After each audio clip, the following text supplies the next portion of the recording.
जय भोलेनाथ। स्वागत है आप सभी का बरगदेश्वर महादेव मंदिर उन्नाव के YouTube चैनल पर। आज हम अपने दैनिक प्रवचन में पद्म पुराण का पावन पाठ आरंभ कर रहे हैं। हमारा उद्देश्य है कि 18 पुराणों का ज्ञान हम रोजाना आप तक वीडियो के माध्यम से पहुंचाते रहें। हर दिन शाम 5 बजे नई वीडियो और शाम 6:30 बजे लाइव आरती दर्शन भी अवश्य देखें। चलिए भक्तिपूर्ण यात्रा की ओर बढ़ते हैं। जय भोलेनाथ। ओम श्री परमात्मने नमः। संक्षिप्त पद्म पुराण सृष्टि खंड। श्रीराम के द्वारा शंभूक का वध और मरे हुए ब्राह्मण बालक को जीवन की प्राप्ति।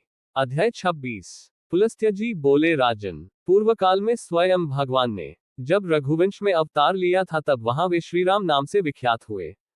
तब उन्होंने लंका में जाकर रावण को मारा और देवताओं का कार्य किया था। इसके बाद जब वे वन से लौटकर पृथ्वी के राज्य सिंहासन पर स्थित हुए, उस समय उनके दरबार में अगस्त्य आदि बहुत से महात्मा ऋषि उपस्थित हुए। महर्षि अगस्त्य जी की आज्ञा से द्वारपाल ने तुरंत जाकर महाराज को ऋषियों के आगमन की सूचना दी। सूर्य के समान तेजस्वी महर्षियों को द्वार पर आया जान श्री रामचंद्र जी ने द्वारपाल से कहा, तुम शीघ्र ही उन्हें भीतर ले आओ। श्रीराम की आज्ञा से द्वारपाल ने उन मुनियों को सुखपूर्वक महल के भीतर पहुंचा दिया। उन्हें आया देख रघुनाथ जी हाथ जोड़कर खड़े हो गए और उनके चरणों में प्रणाम करके उन्होंने उन सबको आसनों पर बिठाया। तदनंतर पुरोहित वशिष्ठ जी ने पाद्या, अर्घ्य और आचमनीय निवेदन करके उनका आतिथ्य सत्कार किया। तत्पश्चात श्री रामचंद्र जी ने जब उनसे कुशल समाचार पूछा, तब वे वेदवेता महर्षि अगस्त्य को आगे करके इस प्रकार बोले, महाबाहो, आपके प्रताप से सर्वत्र कुशल है। रघुनंदन, बड़े सौभाग्य की बात है कि शत्रुदल का संहार करके लौटे हुए आपको हम लोग सकुशल देख रहे हैं। कुलघाती पापी एवं दुरात्मा रावण ने आपकी पत्नी को हर लिया था, वह उन्हीं के तेज से मारा गया। आपने उसे युद्ध में मार डाला।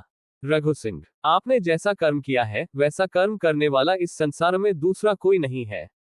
राजेंद्र, हम सब लोग यहाँ आपसे वार्तालाप करने के लिए आए हैं। इस समय आपका दर्शन करके हम पवित्र हो गए। आपके दर्शन से हम वास्तव में आज तपस्वी हुए हैं। आपने सबसे शत्रुता रखने वाले रावण का वध करके हमारे आंसू पोंछे हैं और सब लोगों को अभयदान दिया है। काकुत्स्थ, आपके पराक्रम की कोई थाह नहीं है। आपकी विजय से वृद्धि हो रही है, ये बड़े आनंद की बात है। हमने आपका दर्शन और आपके साथ संभाषण कर लिया, अब हम लोग अपने अपने आश्रम को जाएंगे। रघुनंदन, आप भविष्य में कभी हमारे आश्रम पर भी आइएगा। पुलस्त्य जी कहते हैं, भीष्म, ऐसा कहकर वे मुनि उसी समय अंतर्धान हो गए।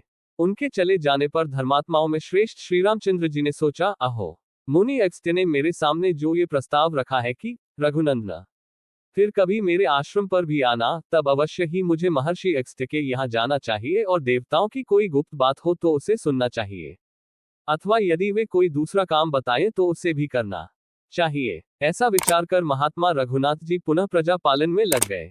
एक दिन एक बूढ़ा ब्राह्मण, जो उसी का प्रांत का रहने वाला था, अपने मरे हुए पुत्र को लेकर राजद्वार पर आया और इस प्रकार कहने लगा, बेटा, मैंने पूर्वजन्म में ऐसा कौन सा पाप किया है जिससे तुझ इकलौते पुत्र को आज मैं मौत के मुख में पड़ा देख रहा हूं। निश्चय ही यह महाराज श्रीराम का ही दोष है जिसके कारण तेरी मृत्यु इतनी जल्दी आ गई। रघुनंदन, अब मैं भी स्त्री सहित प्राण त्याग दूंगा, फिर आपको बाल हत्या, ब्रह्म हत्या और स्त्री हत्या 3 पाप लगेंगे। रघुनाथ जी ने उस ब्राह्मण की दुख और शोक से भरी सारी बात सुनी। फिर उसे चुप कराकर महर्षि वशिष्ठ जी से पूछा, गुरुदेव, ऐसी अवस्था में इस अवसर पर मुझे क्या करना चाहिए? इस ब्राह्मण की कही हुई बात सुनकर मैं किस प्रकार अपने दोष का मार्जन करूं, कैसे इस बालक को जीवन दान दूं?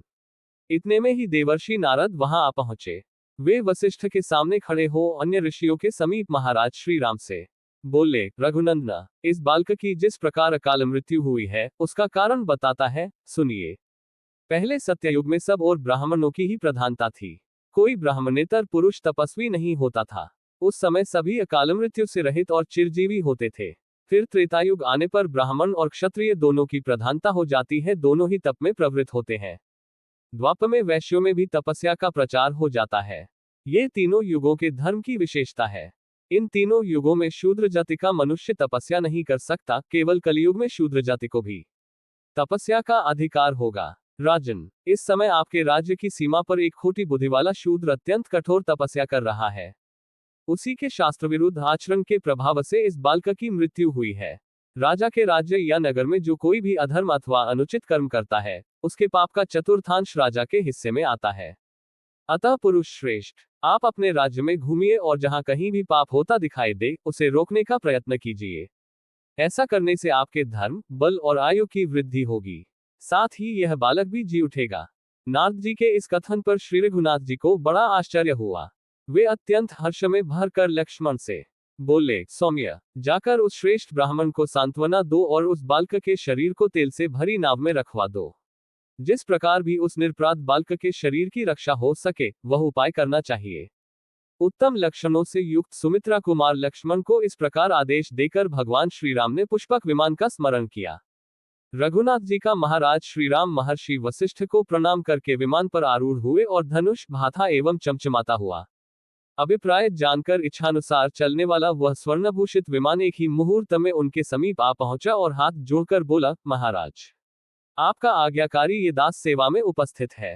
पुष्पक की सुंदर उक्ति सुनकर खड्ग लेकर तथा लक्ष्मण और भरत को नगर का भार सौंप दक्षिण दिशा की ओर चल दिए।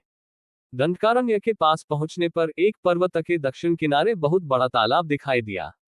रघुनाथ जी ने देखा उस सरोवर के तट पर एक तपस्वी नीचा मुंह किए लटक रहा है और बड़ी कठोर तपस्या कर रहा है। भगवान श्री राम उस तपस्वी के पास जाकर बोले, तापस, मैं दशरथ का पुत्र राम हूं और कौतूहलवश तुमसे एक प्रश्न पूछता हूं। मैं ये जानना चाहता हूं, तुम किस लिए तपस्या करते हो? ठीक ठीक बताओ, तुम ब्राह्मण हो या दुर्जय क्षत्रिय, तीसरे वर्ण में उत्पन्न वैश्य हो या शूद्र? तपस्या सत्य स्वरूप और नित्य है। उसका उद्देश्य है स्वर्ग आदि उत्तम लोकों की प्राप्ति। तप सात्विक, राजस और तामस 3 प्रकार का होता है। ब्रह्मा जी ने जगत के उपकार के लिए तपस्या की सृष्टि की है। अतः परोपकार के उद्देश्य से किया हुआ तप सात्विक होता है। क्षत्रियोचित तेज की प्राप्ति के लिए किया जाने वाला भयंकर तप राजस कहलाता है तथा जो दूसरों का नाश करने के लिए अपने शरीर को अस्वाभाविक रूप से कष्ट देते हुए तपस्या की जाती है वह आसुर तामस कही गई है। तुम्हारा भाव आसुर जान पड़ता है तथा मुझे ऐसा प्रतीत होता है कि तुम द्विज नहीं हो। अनायास ही महान कर्म करने वाले श्री रघुनाथ जी के उपर्युक्त वचन सुनकर नीचे मस्तक करके लटका हुआ शूद्र उसी अवस्था में बोला, नृपश्रेष्ठ, आपका स्वागत है। रघुनंदन, चिरकाल के बाद मुझे आपका दर्शन हुआ है। मैं आपके पुत्र के समान हूं, आप मेरे लिए पिता के तुल्य हैं। क्योंकि राजा तो सभी के पिता होते हैं। महाराज, आप हमारे पूजनीय हैं। हम आपके राज्य में तपस्या करते हैं, उसमें आपका भी भाग है।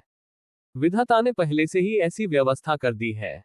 राजन, आप धन्य हैं जिनके राज्य में तपस्वी लोग इस प्रकार सिद्धि की इच्छा रखते हैं। मैं शूद्र योनि में उत्पन्न हुआ हूं और कठोर तपस्या में लगा हूं। पृथ्वीनाथ, मैं झूठ नहीं बोलता क्योंकि मुझे देवलोक प्राप्त करने की इच्छा है। काकुत्स्थ, मेरा नाम शंबुक है। वह इस प्रकार बातें कर ही रहा था कि श्री रघुनाथ जी ने म्यान से चमचमाती हुई तलवार निकाली और उसका उज्ज्वल मस्तक धड़ से अलग कर दिया। उस शूद्र के मारे जाने पर इंद्र और अग्नि आदि देवता साधु साधु कहकर बारंबार श्री रामचंद्र जी की प्रशंसा करने लगे। आकाश से श्री रामचंद्र जी के ऊपर वायु देवता के छोड़े हुए दिव्य फूलों की सुगंध भरी वृष्टि होने लगी। जिस क्षण ये शूद्र मारा गया ठीक उसी समय वह बालक जी उठा।